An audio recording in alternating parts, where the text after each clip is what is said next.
La Commissione Provinciale di Controllo di Agrigento ha recentemente approvato una delibera che stabilisce la deospedalizzazione dei degenti in cura presso l'ospedale psichiatrico del capoluogo. La delibera prevede che siano i comuni ad occuparsi degli ammalati e che comunque nel caso in cui gli stessi comuni non abbiano locali idonei per l'assistenza utilizzino i padiglioni dell'ospedale psichiatrico.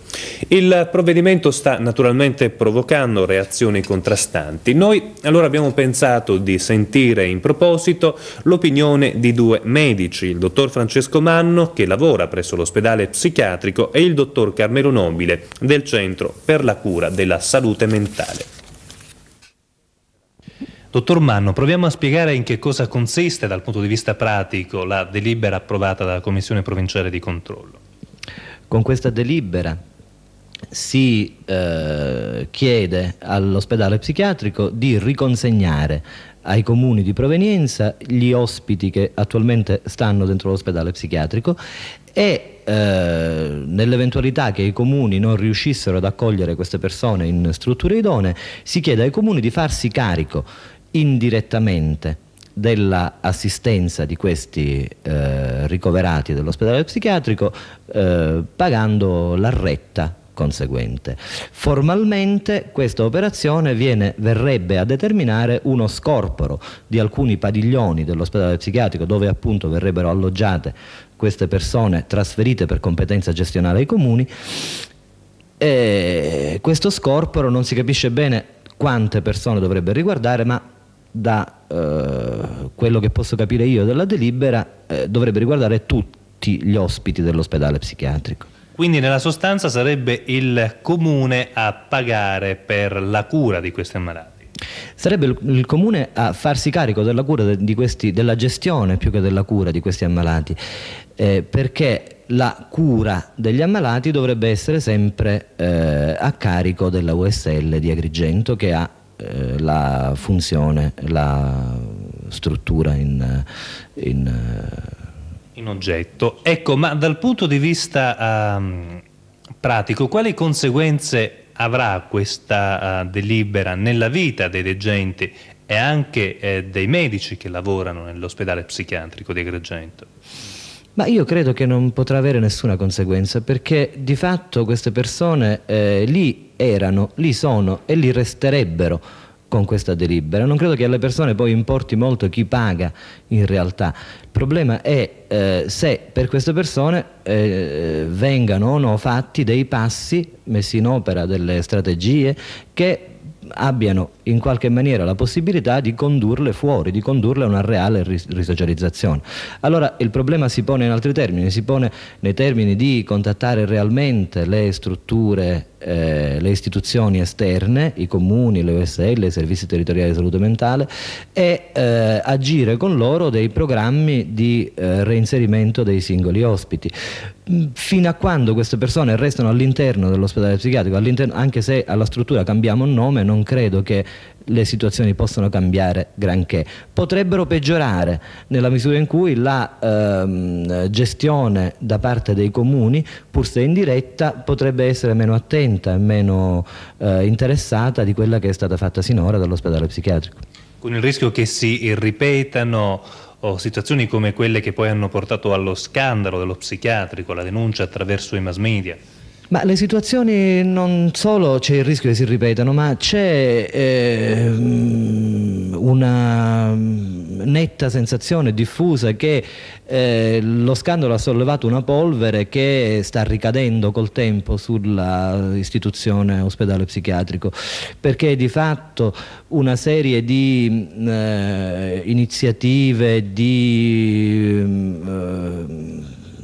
giuste operazioni e tattiche di reinserimento che vengono anche sulla stampa alle volte esposte, vorrei dire sbandierate, anche se il termine non è perfetto, e di fatto poi non vengono commisurate con le risorse reali che ci sono. Perché succede che a fronte di una serie di programmi molto belli, per esempio da parte dell'attuale comitato di gestione circa l'ospedale psichiatrico, avvengono poi dei segnali assolutamente contraddittori. il concorso per gli infermieri, che sono l'unica forza lavoro sulla quale realmente si può contare, viene bloccato e non si ripropone più. Dunque il personale viene a mancare. L'immissione degli ausiliari viene ridotta di un numero considerevole, credo che dovevano entrare 40 o 50 unità di ausiliari d'assistenza, che sono fondamentali in un manicomio per le condizioni igieniche che il manicomio si porta appresso da sempre, e invece queste persone vengono depistate in altri posti, ne saranno entrate forse meno di 20. Ecco, effetti pratici immediati non ne esisteranno, perché si è girata la voce che i malati verranno dimessi dall'ospedale psichiatrico e presi in carico dai comuni competenti. Però in atto praticamente questo non è temibile, perché nessun operatore della USL metterà in pratica queste cose, in quanto il malato rimarrebbe assolutamente buttato sulla strada.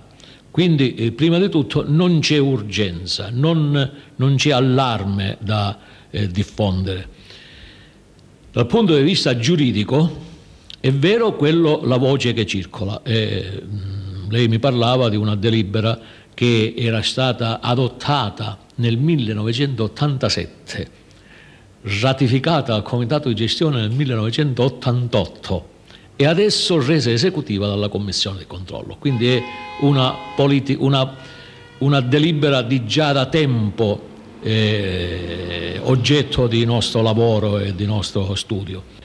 Ora è esecutiva e quindi la USL 11 comincia a chiedere alle altre USL di competenza dei malati che eventualmente rimangono ancora all'ospedale psichiatrico pur provenendo da altri territori diversi dalla USL 11 ed ai comuni di prenderli in carico.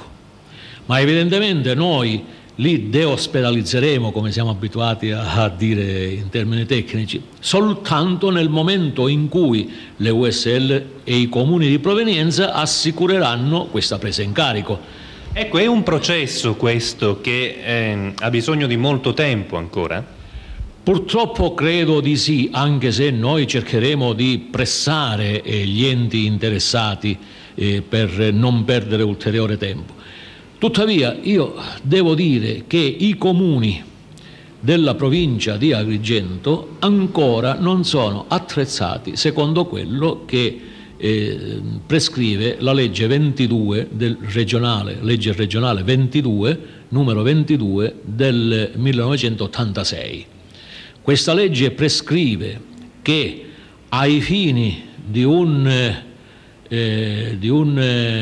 un'assistenza sociale che è competenza dei comuni possono essere assistiti dai comuni con determinate tecniche, possono essere assistiti anche i malati di mente.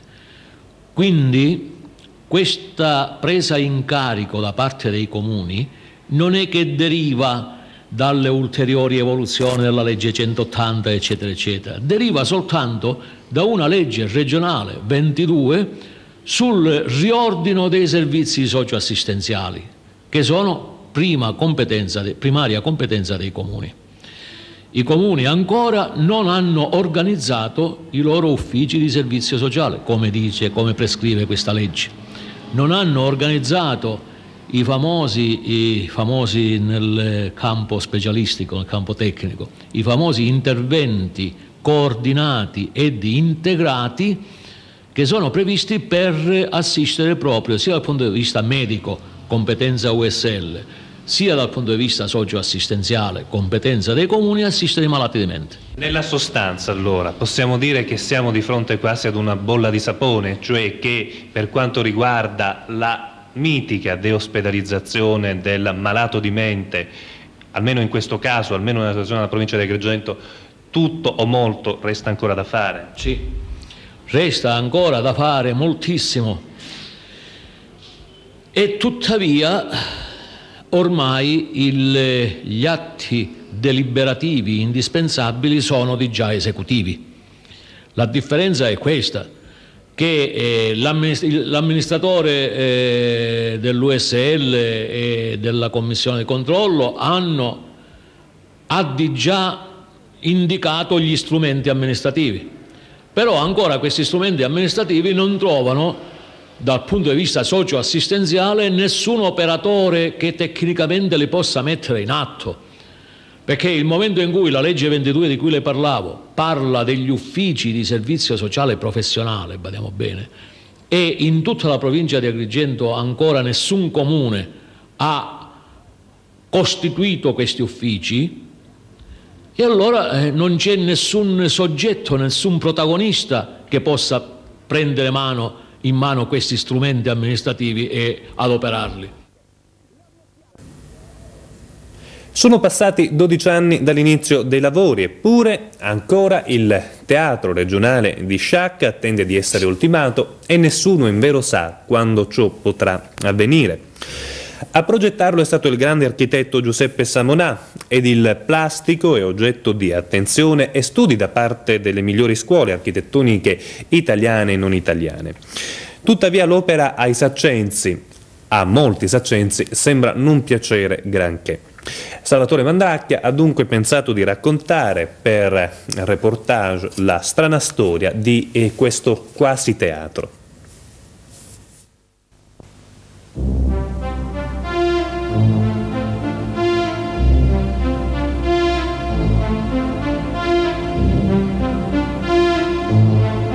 La sovraimpressione ci informa bene.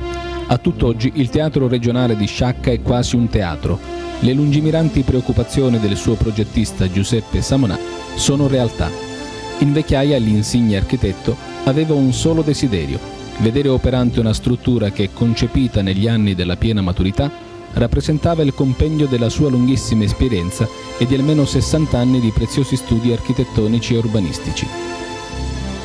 In una delle sue ultime visite a Sciacca, quando il male alla spina dorsale aveva acceso le prime spie, Giuseppe Samonà testualmente disse: «Questo teatro non lo vedrò finito». Sono passati 8 anni da quella profezia e ben 12 dall'inizio dei lavori e il Teatro Regionale di Sciacca attende ancora di conoscere la data della sua inaugurazione. Inserito in un ampio programma di valorizzazione storico-turistico-termale, è l'unico complesso a rimanere indietro. Accanto a sé ha visto nascere e crescere una serie di strutture di pubblica fruizione. 2 esempi qualificanti li troviamo nel Parco delle Terme, polmone verde decorativo della parte sud-orientale di Sciacca, e nell'ex convento San Francesco, divenuto ormai gettonatissimo centro congressuale. La storia di questo teatro a doppia sala, capace di contenere 1300 spettatori nella sala grande e 230 in quella piccola, è ricca di singhiozzi. L'ingegnere capo dei lavori Paolo Misuraca ci spiega il perché. Praticamente il lavoro, data la sua mole, è stato sempre finanziato per stralci successivi. Uno degli stralci prevedeva l'esecuzione degli impianti tecnologici riguardanti la climatizzazione, la termoventilazione, eccetera. Quando è stato finanziato questo stralcio, praticamente si è chiesta l'autorizzazione all'assessorato alla Presidenza, che è quello che finanzia l'opera, per poter affidare l'esecuzione degli impianti alla stessa ditta che aveva appaltato i lavori edili. Per avere questo parere si è chiesto anche il parere dell'ispettorato tecnico dell'assessorato ai lavori pubblici, dell'ECTAR, il quale CTAR si è espresso in maniera molto dubbia, per cui l'assessore alla Presidenza non ha consentito che si affidassero alla stessa impresa. Qual era la stessa impresa? La impresa La Cogeper, che aveva appaltato i lavorativi. Allora si è dovuto fare una gara per l'affidamento di questi lavori e già c'è un primo lasso di tempo che si è perduto, perché per i tempi tecnici di effettuazione della gara occorrono dei mesi. Si è fatta comunque la gara e in sede di gara era risultata vincitrice una impresa, se non che un'altra concorrente allo stesso appalto ha fatto ricorso al TAR. Per cui i lavori rimasero sospesi per circa 2 anni fino all'emissione del della sentenza da parte del TAR, che attribuì effettivamente l'appalto dei lavori alla ditta ricorrente. Quindi si è dovuto rifare tutto, rifare la consegna alla ditta ricorrente e quindi sono iniziati i lavori. Ma certamente questo ha comportato almeno un paio d'anni di ritardo. Costato fino ad ora poco meno di 16 miliardi, il Teatro Regionale di Sciacca non ha scatenato grandi polemiche per i ritardi registrati, bensì per la scelta dell'ubicazione e per la spigolosità dei suoi lineamenti. È ancora udibile il mogugno di qualche anno fa quando i saccensi, troppo affezionati allo stadio Gatocle e alla veduta che prima dei lavori si godeva dalla villa comunale, coniarono una serie di etichette per svilire l'importanza e l'utilità della costruzione. Rifugio atomico, montagna di cemento, bunker erano i sinonimi più ricorrenti utilizzati in luogo del teatro saccense. Eppure l'opera in sé è stata ed è oggetto dell'attenzione delle migliori scuole italiane di architettura. Il plastico poi è stato esposto alla Triennale di Milano e alla Convention de Paris. Alle citate referenze si possono inoltre aggiungere gli articoli, gli studi, le pubblicazioni, prima fra tutte un numero intero della diffusissima rivista italo-inglese Casabella, dedicato qualche anno fa alla creatura dei Samonà.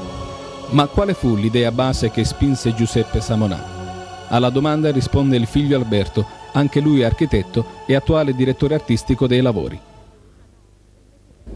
Ma guardi, quando noi abbiamo cominciato a progettare questo teatro, che ormai sono passati 15 anni perlomeno, non avevamo, come dire, nessuna idea precostituita. Cominciammo a ragionare sul problema di fare non solo un teatro, ma anche una struttura che potesse servire a un hinterland vasto, che non era solo Sciacca, quindi una struttura ricca anche di altre, ambienti, di attrezzature, di luoghi per convegni, per riunioni, per mostre.